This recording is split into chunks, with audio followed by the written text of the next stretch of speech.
वास्तव में ना सिर्फ गोवा में बल्कि पूरे देश में मान्यता है।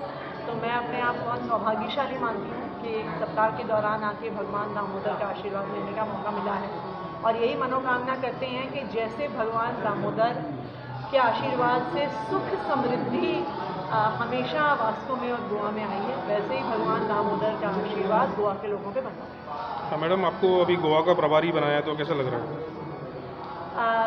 मैं अपनी पार्टी का धन्यवाद करती हूँ कि उन्होंने मुझे ऐसी जिम्मेदारी दी और मैं उम्मीद करती हूँ कि हम गोवा के लोगों को एक ईमानदार और काम करने वाले लोगों का विकल्प दे पाएंगे जिससे गोवा के लोगों की जिंदगियाँ बहुत बेहतर हों। मैम, व्हाट इज योर 27 में what is the strategy now coming to Goa very early like?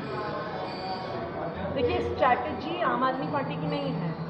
सच्चाई ये है कि जिनको पिछली बार गोवा के लोगों ने जिता के भेजा उनको जवाब देना होगा कि उन्होंने गोवा के लोगों के लिए क्या किया।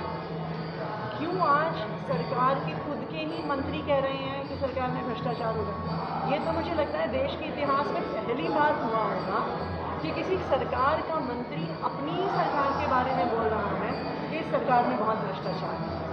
तो ये जो गोवा में चल रहा है इससे आखिरकार किसको नुकसान हो रहा है? गोवा के लोगों को हो रहा है।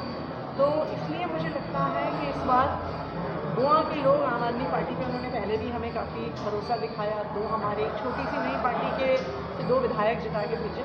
तो मुझे भरोसा है कि आने वाले समय में गोवा के लोग हम पर और भी भरोसा रखेंगे।